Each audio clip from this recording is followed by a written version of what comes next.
Jadi di Indonesia sekarang ada program pemerintah baru yang saking gedenya, saking ambisiusnya, bisa dibilang ini jadi pertaruhan nasib filosofi ekonomi bangsa secara keseluruhan. Ini bukan sekedar kebijakan biasa, ini pertaruhan yang sangat tinggi. Pertanyaan besarnya, beneran bisa nggak sih sepiring makanan itu mengubah arah ekonomi satu negara? Nah, inilah yang bakal kita bedah. Kita akan lihat gimana program makan bergizi gratis ini punya makna yang jauh-jauh lebih dalam dari sekedar bagi-bagi makanan. Oke, kita mulai dari dasarnya dulu ya. Biar kita benar-benar ngerti risikonya, potensinya, kita harus paham dulu fondasinya. Jadi, di Indonesia itu ada sistem ekonomi yang unik banget, namanya Sistem Ekonomi Pancasila, atau kita singkat aja SEP. Inti dari sistem ini tuh cara mandangnya terhadap kita sebagai manusia. Bayangin aja kayak timbangan, ada dua sisi. Di satu sisi, ya kita ini individu, kita bebas punya kebutuhan sendiri. Tapi di sisi lain, kita ini makhluk sosial yang saling butuh satu sama lain. Nah, keseimbangan antara saya dan kita inilah yang jadi jantung dari semua kegiatan ekonominya. Dari situ, lahirlah konsep kunci pertama, kekeluargaan. Coba deh, bayangin negara itu kayak satu keluarga besar. Tujuannya bukan buat cari untung sebesar-besarnya buat satu orang, tapi buat kesejahteraan bareng-bareng untuk semua anggota keluarga. Siapa? Ya, seluruh rakyat Indonesia. Terus gimana cara ngejalanin prinsip keluarga tadi di lapangan? Jawabannya, gotong royong. Inilah wujud aksinya. Idenya itu bukan kompetisi bebas siapa kuat dia menang, tapi kerjasama, pemerintah, swasta, dan masyarakat. Bareng-bareng maju, mastiin nggak ada yang ketinggalan. Sekarang, kita lihat gimana filosofi tadi diterapin di dunia nyata. Inilah studi kasus kita. Program Makan Bergizi Gratis atau MBG. Bisa dibilang ini adalah perwujudan sempurna dari cita-cita sistem ekonomi Pancasila. Program ini punya dua tujuan gede yang nyambung satu sama lain. Dari sisi sosial, tujuannya jelas ya, buat ningkatin gizi anak-anak, buat masa depan mereka yang lebih cerah. Nah, dari sisi ekonomi, tujuannya itu buat nyalain mesin ekonomi lokal, dengan menciptakan permintaan yang super besar buat produk petani, peternak, dan UMKM. Kalau berhasil, ini skenario menang-menang yang ideal banget. Disinilah kita bisa lihat efek domino yang diharapkan.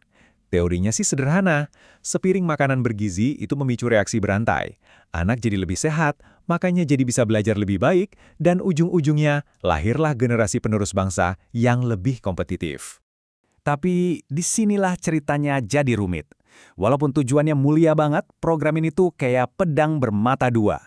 Potensi berhasilnya gede, tapi yaitu potensi gagal dan korupsinya juga sama gedenya. Kutipan ini, wah, kena banget di intinya. Dana raksasa yang digelontorkan ini ada di persimpangan jalan. Pertanyaannya, apakah dana itu bakal jadi protein beneran di tubuh anak-anak dan jadi modal beneran di kantong petani? Atau jangan-jangan malah nguap entah kemana? Jadi, ada dua skenario yang kontras banget di sini. Kalau programnya jujur, yang menang itu petani lokal, UMKM, dan pastinya anak-anak sekolah. Tapi kalau ada korupsi, alirannya langsung berbelok. Pemenangnya jadi korporasi-korporasi besar, dan yang kalah telak itu ya anak-anak, negara, dan para petani yang tadinya mau dibantu. Dan ini poin yang krusial banget. Motong anggaran dengan cara ngorbanin kualitas makanan itu bukan cuma masalah ekonomi atau kebijakan yang jelek. Itu adalah pengkhianatan fundamental terhadap dasar moral bangsa kita, yaitu kemanusiaan yang adil dan beradab. Oke, terus gimana dong biar program ini nggak salah jalan? Coba deh kita dengerin pandangan dari dua pemikir utama ekonomi Pancasila.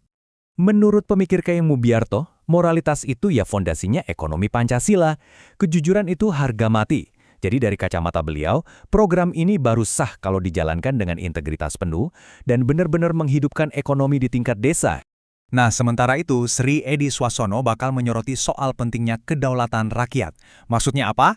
Program ini jangan dijalankan dari atas ke bawah atau top-down. Masyarakat lokal lewat koperasi-koperasi mereka harus diberdayakan buat ngelola dan masuk kebutuhan program. Jangan cuma jadi penerima pasif. Oke, dari semua analisis tadi, muncullah beberapa rekomendasi yang konkret banget buat mencegah kegagalan. Mari kita lihat resepnya biar program ini bisa sukses. Ini dia, 4 kunci yang bisa jadi pagar pengamannya. 1. Wajibkan 100% pasokan lokal, biar uangnya muter di desa. 2. Pengawasannya didigitalisasi, biar semua orang bisa lihat, transparan. 3. Adain audit kualitas oleh pihak independen kayak universitas. Dan yang paling penting, nomor 4. Kasih wewenang ke komite sekolah buat mecat vendor kalau main-main sama gizi anak-anak. Jadi, ya gitu. Pada akhirnya, semua bahan untuk sukses itu udah ada di atas meja. Pertanyaannya sekarang adalah, Apakah ini semua bisa diracik jadi sebuah resep kemajuan? Atau jangan-jangan cuma berakhir jadi sebuah perjamuan besar yang penuh dengan janji-janji kosong?